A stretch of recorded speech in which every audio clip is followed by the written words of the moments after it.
Class 12 physics chapter 2 से अगर आप भी एक भी एमसीक्यू नहीं मिस करना चाहते हैं तो ये आज चैप्टर 2 का तीसरा सेट है।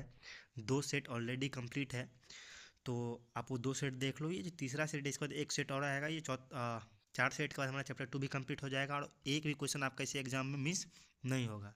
तो फ्रेंड्स, इस चैनल पे आपको एग्जाम ओरिएंटेड वीविया एमसीक्यू सारे सब्जेक्ट के कराए जाते हैं। आप जाके एक बार चैनल चेक कर लो, और मैं जो पहले के 2 सेट हैं उसके प्लेलिस्ट की वीडियो इन स्क्रीन पे दे दूंगा, आप वहाँ से वीडियो देख लेना।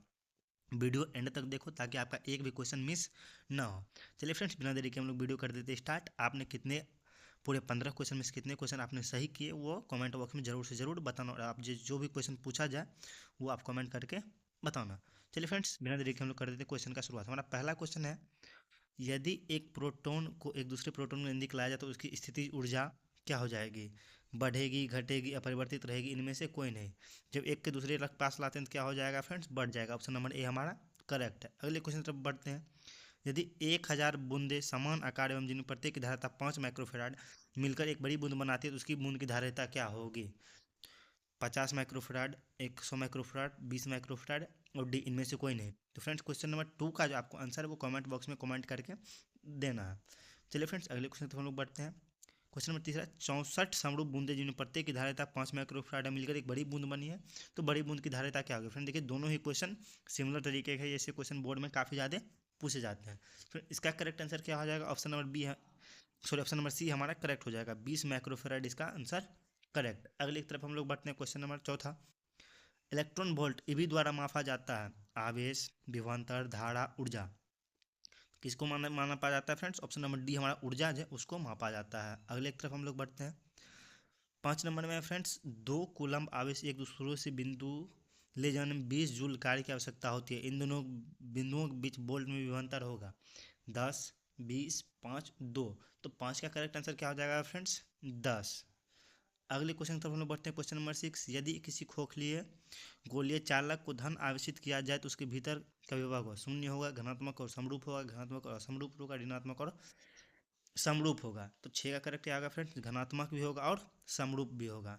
तो फ्रेंड्स, पहले के 6 क्वेश्चन में से आपने कितने क्वेश्चन सही किए हैं कमेंट में बताएं, और क्वेश्चन नंबर 2 का जो है वो आंसर कमेंट जरूर करें। अगले की तरफ बढ़ते हैं। 3 संधारित्र जिनमें प्रत्येक की धारिता 80 है श्रेणी क्रम में जोड़े गए हैं तो परिणाम धारिता की मान क्या होगा? चलिए फ्रेंड्स, अब हम लोग ऑप्शन पढ़ लेते हैं। पहला है 3 कूलम, 3/C कूलम, C/3 और 1/3 कूलम। हम सभी जानते हैं इसका करेक्ट आंसर क्या हो जाएगा फ्रेंड्स? C/3 जितना है उसमें 3 से ये डिवाइड हो जाएगा।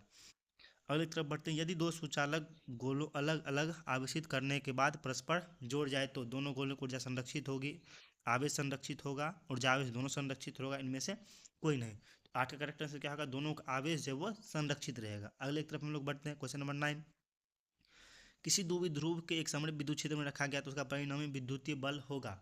हमेशा शून्य होगा, कभी शून्य होगा, द्विध्रुव क्षमता पर निर्भर करता है, इनमें से कोई नहीं। तो 9 का करेक्ट आंसर क्या हो जाएगा फ्रेंड्स? हमेशा शून्य होगा। अगले क्वेश्चन तरफ हम लोग बढ़ते हैं। चंद्रमा की धाराता लगभग कितनी होती है? फ्रेंड, क्वेश्चन नंबर 10 का आंसर जो आपको कमेंट बॉक्स में बताना है, चंद्रमा की धाराता कितनी होती है? क्वेश्चन नंबर 2 और क्वेश्चन नंबर 10। फ्रेंड्स, अगर आपको सारे क्वेश्चन इंपॉर्टेंट लग रहे हो और वीडियो अच्छा लग रहा हो तो निश्चित रूप से आप चैनल को सब्सक्राइब कीजिए और हमारे साथ जुड़िए। फ्रेंड्स, आज की सेट का ये आखिरी क्वेश्चन, क्वेश्चन नंबर 15 जो है हमारा, जब समांतर पट्टिकाएं वायु संधारित्र पट्टिकाओं के बीच की दूरी बढ़ जाती है तब इसकी धारिता बढ़ती है, घटती है, इनमें कोई परिवर्तन नहीं होता, शून्य हो जाता है। तो इसका करेक्ट आंसर क्या हो जाएगा फ्रेंड्स? घटती है। फ्रेंड्स, और पीडीएफ के लिए डिस्क्रिप्शन बॉक्स में व्हाट्सएप ग्रुप का लिंक है, वहाँ से जाके जुड़ जाइए ताकि आप कोई पीडीएफ मिल जाए। फ्रेंड्स, यही था आज का क्वेश्चन, और यहाँ पे शायद 1-2 क्वेश्चन का मिस है क्योंकि यहाँ पे सीधे 10 नंबर से 15 नंबर पे आ गया। Sorry for this time. अगले सेट में हम लोग पूरे साढ़े 15 MCQ करेंगे ताकि आपका एग्जाम में एक भी MCQ छूटे ना। Thanks for watching.